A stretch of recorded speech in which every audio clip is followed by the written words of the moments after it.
रहेगा कायम पहाड़ जब ना रहे खुदाया, तेरे मुंह की एक बात भी टलेगी ना, चाहे कुछ भी हो। अजीज नाजरीन, मैं अयाद ज़रीफ आप तमाम देखने वालों को हमारे रोज़ के बाइबली मुतालियाती प्रोग्राम की नई किस्त में खुशामदीद कहता हूँ। अजीज़ों, जैसा कि आप जानते हैं कि इस प्रोग्राम में हम बाइबल मुक़द्दस की तमाम किताबों का मुताला रोज़ाना की बुनियाद पर आपके लिए पेश कर रहे हैं।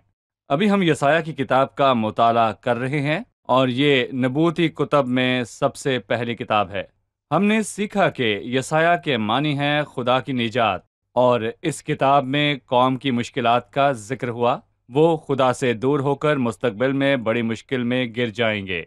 फिर खुदावंद उनको मुश्किलात से निकालकर 1000 साला बादशाही और सलामती के दौर में ले आएगा। मसीह उन पर हुकूमत करेगा। हमने सीखा कि यसाया की किताब के 53 बाब हैं और इस किताब में मसीह के दुखों और उसके बाद आने वाले जलाल की बात हुई कि वो जमीन पर सल्तनत करेगा। अजीजों, यसाया की किताब बाइबल मुकद्दस की इक्कासी करती है और इसके 1 ता 39वें बाब में पुराने अहदनामे की रूह है और 40 ता 66 बाब में नए अहदनामे की रूह मौजूद है। और फिर पुराने अहदनामे में इंसान और कौम सारी ज़मीन की बात हुई जो अब तक गुनाह और गुलामी के कब्जे में हैं। नया अहदनामा हमें बताता है कि मसीह इसलिए आया कि हम तसल्ली पाएं। लिखा है, तसल्ली दो तो मेरे लोगों को तसल्ली दो, सलीब पर मसीह के काम के वसीले से हमने निजात पाई। आज के प्रोग्राम का बाकायदा आगाज करने से पहले मैं स्टूडियो में आए खुदा के खादिम का खैर मकदम करूंगा। खुशामदीद भाई बहुत यूसुफ, शुक्रिया भाई। आप कैसे मैं हैं? बिल्कुल ठीक हूँ। और स्टूडियो में हमारे साथ दीगर मेहमानों को भी खुशामदीद। खुदा आपको बरकत दे। नाज़रीन, वक्फे के बाद हम बाकायदा मुताले का आगाज करेंगे।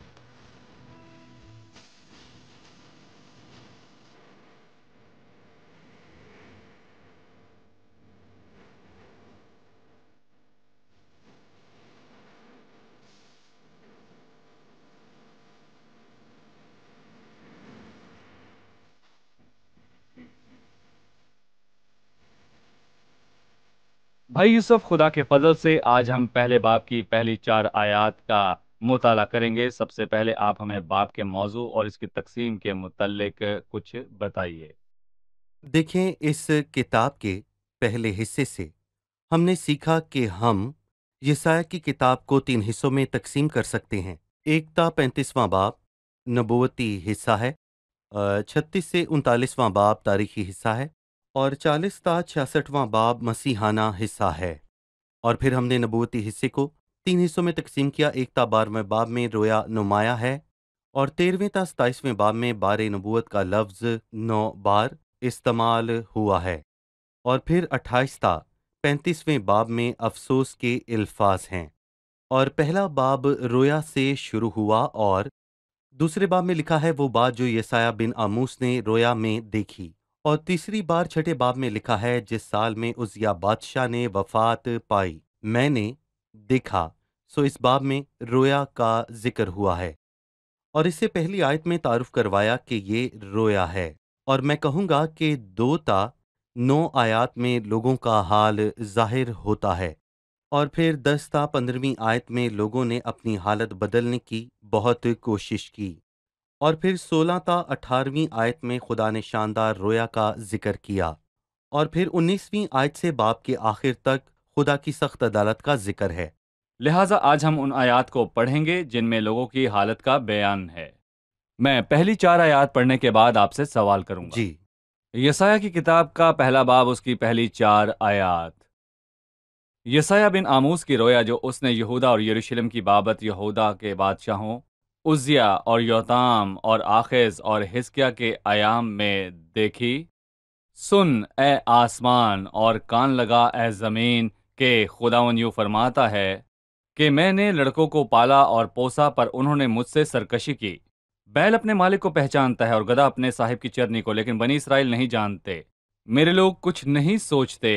आह, खताकार गिरोह, बदकारी से लदी हुई कौम, बदकारों की नस्ल, मक्कार औलाद जिन्होंने खुदाउन को तर्क किया। इसराइल के कदूस को हकीर जाना और गुमराह और बरगश्ता हो गए। मैं इसमें खुदा आसमान और ज़मीन और पूरी दुनिया को कमराए अदालत में लाया ताकि उसके लोगों के खिलाफ इन इल्ज़ामात के गवाह बने। यूं जाहिर होता है कि खुदा ने दुनिया को शैतान और बदी के लिए छोड़ दिया। उनकी कोई आजमाइश या अदालत नहीं हुई। क्या लोगों का ये ख्याल दुरुस्त है?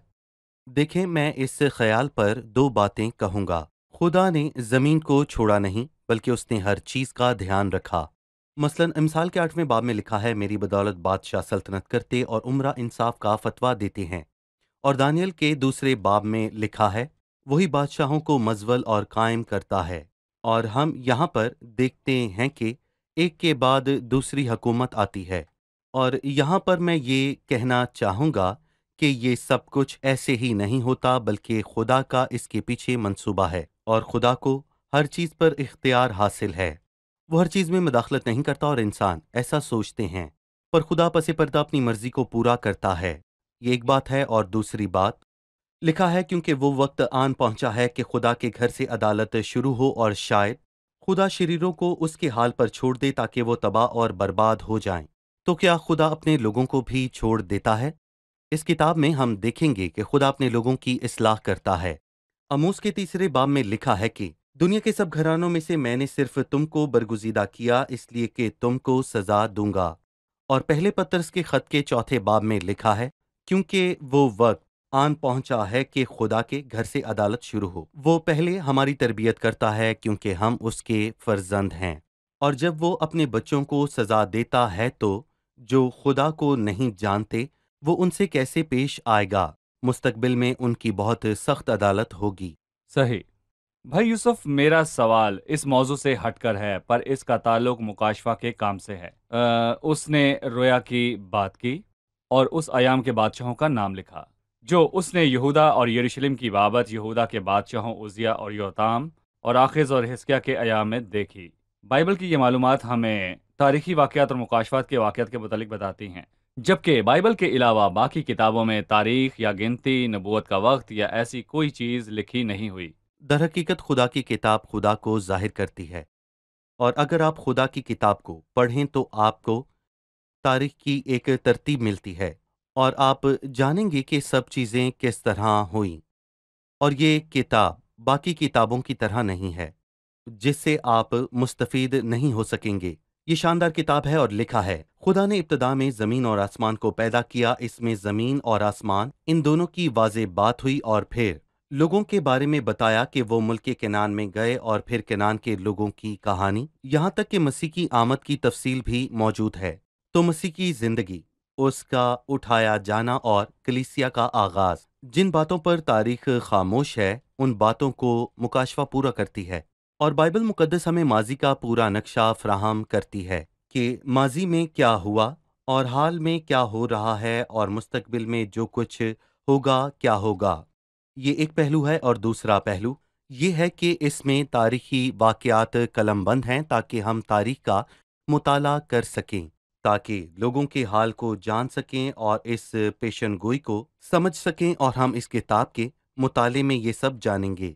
और इसीलिए यहाँ पर अखज़ और योताम के अयाम का जिक्र हुआ है। जी, ठीक है। भाई यूसुफ, आपने किस्त की शुरुआत में कहा कि पहली 4 आयात में उसने कौम की हालत को बयान किया। कौम के लोगों की हालत कैसी थी? दर हकीकत उनकी हालत बहुत बुरी थी।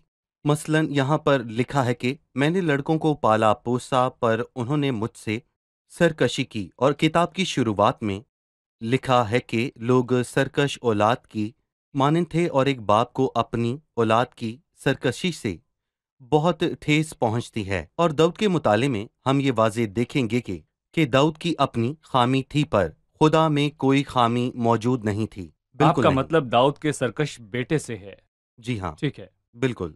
मसलन दाऊद के बेटों ने सरकशी की, इसलिए कि दाऊद में खामी थी, लेकिन खुदा के नाम को जलाल मिले उसमें कोई कमी नहीं है। कभी नहीं। मैंने लड़कों को पाला पोसा, पर उन्होंने मुझसे सरकशी की।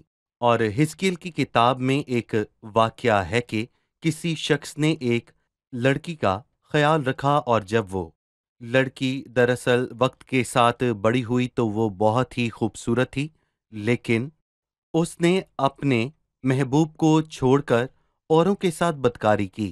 क्या उसका दिल नहीं टूटा? और खुदा ने हमें हर तरह के मनाजर दिखाए, ताकि हम जानें कि हमारे गुनाह करने से खुदा को किस कदर दुख होता है। तो लोगों ने खुदा से सरकशी की। सिर्फ सरकशी थी या और भी चीजें मौजूद थीं? जी बिल्कुल। इसके साथ साथ वो लोग नाशुक्रगुजार थे। लिखा है, बैल अपने मालिक को पहचानता है और गधा अपने साहिब की चरनी को, लेकिन बनी इसराइल नहीं जानते। और उसने उन लोगों का मुआवजा दो ऐसे जानवरों से किया जो इतने होशियार नहीं। बैल और गधा होशियार जानवर नहीं होते, तो भी एक बैल और गधा उस कौम से बेहतर है, क्योंकि बैल अपने मालिक को पहचानता और गधा अपने मालिक की चरनी को, लेकिन बनी इसराइल नहीं जानते। और एक और जगह पर उसने कौम को लक लक कहा, एक परिंदा जो मेंढक खाता है। लिखा है कि हवाई लक लक अपने वक्तों को जानता है और कुमरी और अबाबील अपने आने के वक्त को पहचान लेते हैं, लेकिन मेरे लोग खुदा के अहकाम को नहीं पहचानते। और एक और जगह लिखा है कि ए काहिल, चुंटी के पास जा, उसकी रविश पर गौर कर और दानिशमंद बन।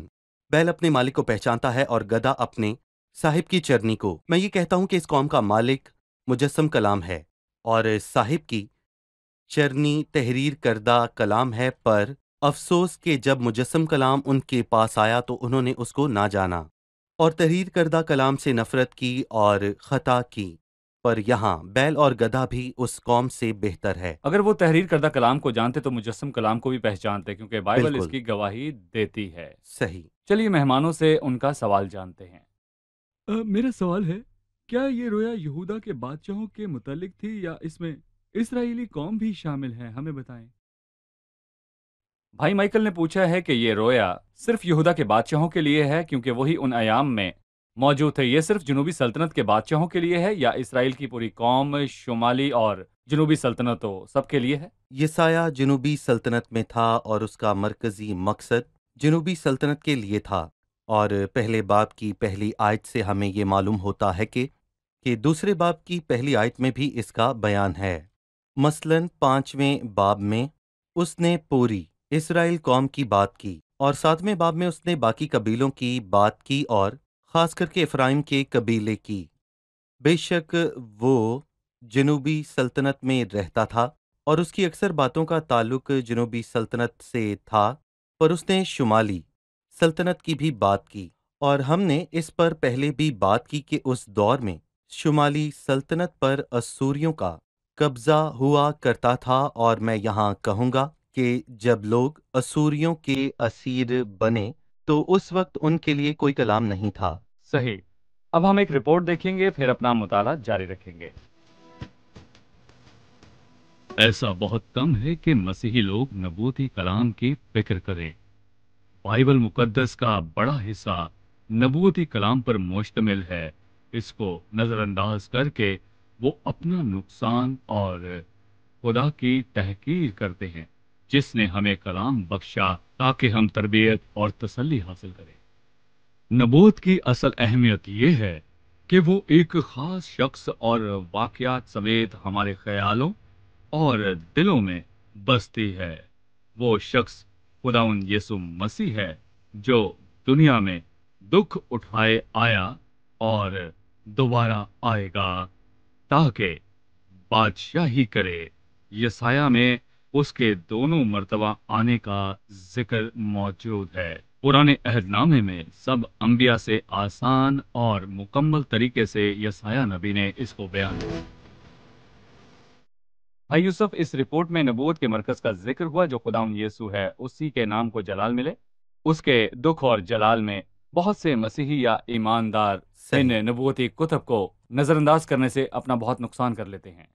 हमें बताएं कि अहद कदीम में किस जगह पर मसीह के मुतालिक पेशन गोइयां मौजूद हैं जिसमें उसकी पैदाइश और मौत का जिक्र हो। यसाया की किताब में कंवारी से पैदा होने की पेशन गोई हुई है और ये यसाया के तीसरे बाब की 14वीं आयत में मौजूद है। देखो, एक कंवारी हामला होगी और बेटा होगा और वो उसका नाम इमैनुअल रखेगी। और सलीब पर मसीह के दुखों का बयान दरअसल यसाया के 53वें बाब में है। ये इसके बेहतरीन अबवाबों में से एक बाब है जिसे यसाया नबी ने अपनी आंखों से सलीब के मंजर को देखकर कलम बंद किया क्योंकि था। उसके जी हाँ, अल्फाज बिल्कुल बिल्कुल ये दुरुस्त है। दुरुस्त है। जी। اور میں کہوں گا کہ یسایہ کی کتاب میں یہ دو پیشن گوئیاں بہت ہی نمایاں ہیں۔ یسایہ نے ہمیں بتایا کہ ایک کنواری حاملہ ہوگی، اور یہ آیت واضح ہے۔ پھر اس نے ایک باب میں صلیب کی واضح بات کی، اور اس نے صلیب کا آنکھوں دیکھا منظر 53ویں باب میں بیان کیا۔ صحیح بھائی یوسف، جیسے کہ آپ نے بتایا کہ 1 تا 4 آیات میں قوم کی حالت کا بیان ہے، وہ نافرمانی کی حالت میں تھے۔ جب کسی عدالت کا جج قانون کے مطابق فیصلہ کرتا ہے تو اپنے فیصلے میں جرمانے اور سزا کے متعلق بتاتا ہے۔ استثناء 21 میں ایک قانون اور اصول ہے۔ اس میں مغرور اور سرکش اور نشے میں رہنے والے بیٹے کی سزا ہے۔ خدا منصف ہے، وہ استثناء 21ویں باب کی آیت کے مطابق ان کی عدالت کرے گا۔ جی، اس نے یہی کیا۔ اور میں یہاں پر نئے عہد نامے سے ایک مثال دوں گا۔ ایک باپ تھا جس کے بیٹے نے سرکشی کی، جیسے استثنا کے 21ویں باب میں لکھا ہے، پر اس کے بیٹے نے توبہ کی اور لوٹ آیا۔ پر باپ نے کیا کیا؟ قانون کا استعمال کیا۔ اس نے شریعت کے اصولوں کا استعمال کیا۔ لوکا کے 15ویں باب میں قربانی موجود ہے، لیکن اس کا بیٹا قربان نہیں ہوا۔ لکھا ہے، پلے ہوئے بچڑے کو لا کر ذبح کرو، اس کے کیا معنی ہے؟ یعنی خدا نے متبادل کے اصول کو قبول کر لیا، اور گناہ گار کی قربانی نہیں ہوئی، پر اس نے گناہ کیا، پر ہاں ایک بے گناہ آیا، یعنی کہ مسیح جو گناہ سے واقف نہ تھا، پر اس نے ہماری خاطر اپنی جان دی، اور نہ صرف اس نے قوم کے واسطے بلکہ اس واسطے بھی کہ خدا کے پراگندہ فرزندوں کو جمع کر کے ایک کر دے۔ اور یسایہ 53 میں ایک خوبصورت آیت ہے، حالانکہ وہ ہماری خطاؤں کے سبب سے گھائل کیا گیا اور ہماری بدکاری کے باعث کچلا گیا، اور ہماری سلامتی کے لیے اس پر سیاست ہوئی تاکہ اس کے مار کھانے سے ہم شفا پائیں۔ ہم سب بھیڑوں کی مانند بھٹک گئے اور ہم میں سے ہر ایک اپنی راہ کو پھرا، پر خدا نے ہم سب کی بدکاری اس پر لاد دی۔ اس کے متبادل کو سزا ملی۔ متبادل کا اصول انسان کا بنایا ہوا نہیں ہے، کیونکہ اس کو خدا نے بنایا ہے جب سے آدم اور حوا کو باغ عدن میں بنایا۔ ہم سب ابراہام کے بیٹے اسحاق کا واقعہ جانتے ہیں۔ وہ اپنے بیٹے کو قربان کرنے گیا، لیکن اس کی جگہ ایک مینڈھا قربان ہوا۔ جی، صحیح، یہ ایک بڑی قربانی ہے۔ صحیح۔ اس قوم کے قصوروں کی فہرست میں لکھا ہے، انہوں نے خداوند کو ترک کیا، اسرائیل کے قدوس کو حقیر جانا۔ اسرائیل کے قدوس کے بارے میں بتائیں، اس کتاب میں اور بائبل مقدس میں یہ الفاظ کس طور پر استعمال ہوئے؟ لوگوں کی بدکاری اور ناپاکی کے برعکس خدا کی یہ خصوصیت ہمیں کیا بیان کرتی ہے؟ اسرائیل کے قدوس کے الفاظ یسایہ میں بہت نمایاں ہیں، اور یہ الفاظ 28 مرتبہ استعمال ہوئے ہیں۔ 14 مرتبہ کتاب کے پہلے حصے 1 تا 39ویں باب میں استعمال ہوئے، اور 14 مرتبہ دوسرے حصے یعنی 40 سے 66ویں باب میں استعمال ہوئے۔ اس سے ایک اہم چیز ظاہر ہوتی ہے، خدا پاک ہے، اور اگر آپ چھٹے باب کو پڑھیں تو اپنی خدمت کے آغاز کے وقت یسایہ کی رویا بہت واضح اور صاف تھی۔ لکھا ہے، میں نے خداوند کو ایک بڑی بلندی پر اونچے تخت پر بیٹھے دیکھا، اور پھر اس کے لباس کے دامن سے ہیکل معمور ہو گئی۔ پھر اس نے مقرب فرشتوں میں سے افرائیم کو دیکھا، جنہوں نے کہا، قدوس قدوس قدوس رب الفاج، اور ساری زمین اس کے جلال سے معمور ہے۔ یہ اس سال میں ہوا، یہ وہ سال تھا جس میں عزیہ بادشاہ نے وفات پائی۔ اس کو کوڑ ہوا اور وہ مر گیا۔ کوڑی ناپاک ہوتا ہے، اور یسایہ نبی نے کہا کہ مجھ پر افسوس، کیونکہ میرے ہونٹ ناپاک ہیں۔ ذرا سوچیں کہ بادشاہ ناپاک اور نبی بھی ناپاک، اور لوگ، لکھا ہے کہ نجس لب لوگوں میں بستا ہوں، اور لکھا ہے کہ خدا پاک ہے تو وہ ناپاک لوگوں کے ساتھ کیسے ہو سکتا ہے؟ اور ہم اس کتاب میں اس پر تفصیل سے بات کریں گے۔ اس نے مسیح کے کفارے کا بیان کیا جو ہماری جان کا متبادل بنا۔ اور لوگوں کی حالت بیان کرتے ہوئے کہا، مکار اولاد جنہوں نے خداوند کو ترک کیا، اسرائیل کے قدوس کو حقیر جانا اور گمراہ برگشتہ ہو گئے۔ ان کے لیے کہا، بدکاری سے لدی ہوئی قوم۔ ہمیں بتائیے، یہ برائیاں صرف قوم میں یا سب انسانوں میں موجود تھیں؟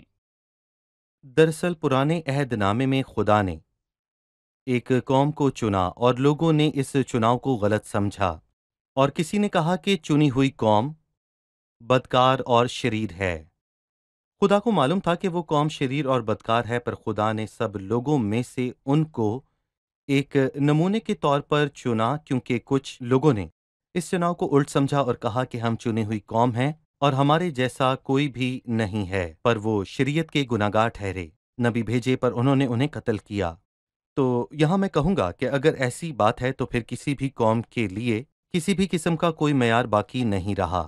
رومیو 3 میں لکھا ہے کہ اب ہم جانتے ہیں کہ شریعت جو کچھ کہتی ہے ان سے کہتی ہے جو شریعت کے ماتحت ہیں، تاکہ ہر ایک کا منہ بند ہو جائے اور ساری دنیا خدا کے نزدیک سزا کے لائق ٹھہرے۔ جی، شریعت ان کے لیے تھی اور وہ شریعت کے گناہگار ٹھہرے، لیکن ہر ایک منہ یعنی میں، آپ اور سب دیکھنے والے کسی کو یہ حق نہیں کہ ایک لفظ بھی بولے، کیونکہ یہاں میں کہوں گا کہ ان کی عدالت دراصل ہمارے لیے ایک نمونہ ہے۔ یہودی اور غیر یہودی میں فرق نہیں، سب گمراہ ہیں، سب کے سب نکمے بن گئے، کیونکہ بھلائی کرنے والا نہیں، ایک بھی نہیں۔ چلیے مہمانوں سے ان کا سوال جانتے ہیں۔ میرا سوال ہمارے آج کے موضوع پر ہے۔ خداوند اپنے لوگوں بنی اسرائیل کو سزا دیتا ہے۔ بائبل مقدس فرماتی ہے وہ میری جان کو بحال کرتا ہے، وہ مجھے اپنے نام کی خاطر صداقت کی راہوں پر لے چلتا ہے۔ وہ ان کی جان کو بحال کرتا ہے اور اس شخص کی اچھائی کی خاطر نہیں بلکہ اپنے نام کی خاطر اس کو لے چلتا ہے۔ خدا بنی اسرائیل کے ساتھ بھی ایسے پیش کیوں نہیں آیا؟ وہ انہیں بحال کر کے اپنے پاس واپس کیوں نہیں لے آیا؟ پیٹر یہ پوچھنا چاہتے ہیں کہ کیا یہ ان کی ختمی عدالت ہے؟ خداوند ان کو بحال کر کے اپنے پاس واپس کیوں نہیں لایا؟ اور کیا یہ سب ان کو بحال کرنے کے لیے تھا؟ مطلب خداوند نے ان کو مشکلات میں ڈالا، کیا یہ قوم کی عدالت یا ان کی بحالی کے لیے تھا؟ 5ویں باب میں خدا فرماتا ہے کہ میں اپنے پاکستان کے لیے اور کیا کر سکتا تھا، مطلب میں اور کیا کر سکتا تھا؟ جو میں نے نہ کیا خدا نے سب کچھ کیا۔ یہاں اس نے کہا میں نے لڑکوں کو پالا اور پوسا، اور جب آپ اپنی اولاد کو پالتے ہیں تو کس چیز کی توقع آپ ان سے کرتے ہیں؟ افسوس کہ انہوں نے مجھ سے سرکشی کی۔ اور پھر اس نے 2 جانوروں کا ذکر کیا، بیل اور گدھا۔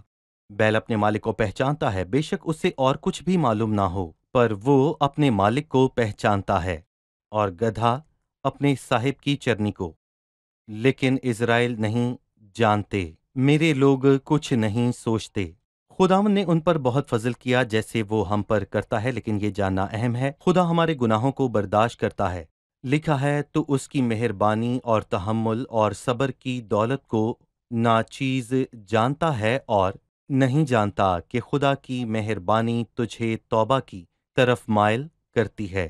تو وہ بہت تحمل سے پیش آیا اور اس کے بعد اس کی عدالت کی، لیکن لوگوں نے کچھ تربیت حاصل نہ کی، اور وہ ان لوگوں کو بحال کرے گا۔ یسایہ کی کتاب میں مستقبل میں ان کی بحالی کا ذکر پایا جاتا ہے۔ شکریہ بھائی یوسف، خداوند آپ کو برکت دے۔ ابھی ہم وقفہ لیں گے اور پھر مہمانوں سے جانیں گے کہ کیا سکتا۔